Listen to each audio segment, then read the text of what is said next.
Alors pour le Grand Prix national, j'appelle Patrick Kessel parce que c'est encore mieux que mieux et c'est donc Patrick Kessel qui va le dévoiler.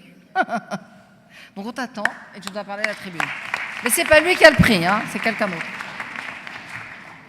Chers amis, bonjour. 30 ans après la création du comité Laïcité République, ainsi que nous le craignions alors, la laïcité fragilisée doit faire face à des attaques multiples. Le comité Laïcité République a toujours apporté son soutien à ceux qui, tels Charb et ses amis de Charlie, ne cèdent pas aux pressions, ne cèdent pas à la peur. Le CLR poursuit cette mission dans la continuité sous la présidence de Jean-Pierre Sakoun. Mais il faut constater que le débat d'idées est devenu difficile, âpre, que les attaques personnelles sont violentes, qui voudraient imposer une forme d'autocensure.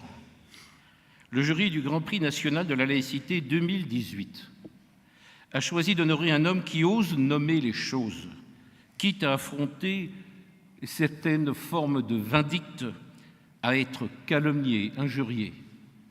Guy Béart chantait « Il a dit la vérité, il va être exécuté ». Le lauréat est né au Maroc en 1952.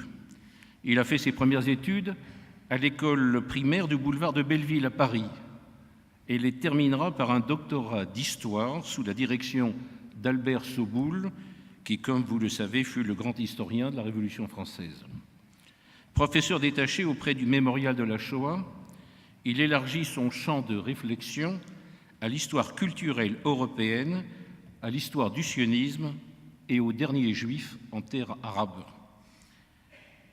Témoin d'une société dont les banlieues sont rongées par le communautarisme, par l'antisémitisme et par le sexisme, il dirige en 2002 la publication des Territoires perdus de la République qui va faire date, et nous venons il y a un instant d'entendre Jean-Pierre Aubin qui, quelque temps plus tard, réalisa ce fameux rapport qui permit de déclencher une réflexion nationale sur l'aridité des écoles et des quartiers.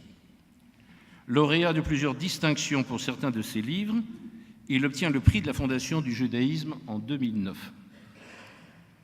À la suite de l'émission de radio « Réplique » d'Alain Finkielkraut sur France Culture, le 10 octobre 2015, il est violemment attaqué, notamment par les indigénistes, par le collectif contre l'islamophobie en France et par certaines associations dont on connaît l'appétence pour le communautarisme.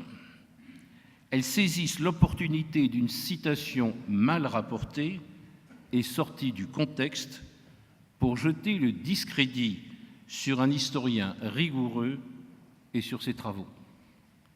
L'auteur peut bien expliquer que s'il souligne la montée et la banalisation d'une nouvelle forme d'antisémitisme dans certains milieux de culture arabo-musulmane, cela ne fait pas de lui un essentialiste.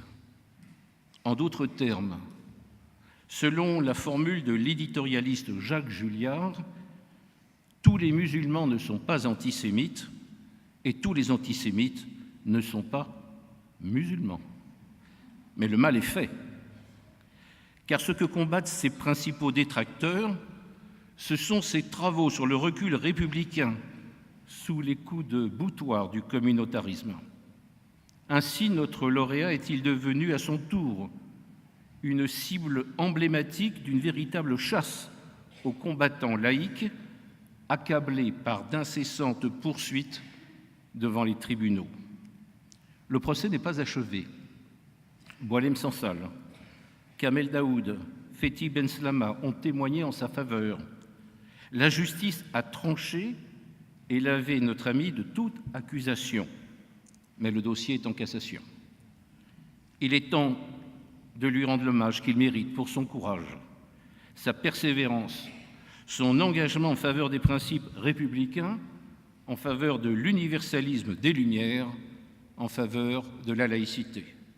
C'est pourquoi j'ai le plaisir d'annoncer que le jury a décerné le Grand Prix national de la laïcité édition 2018 à Georges Bensoussan.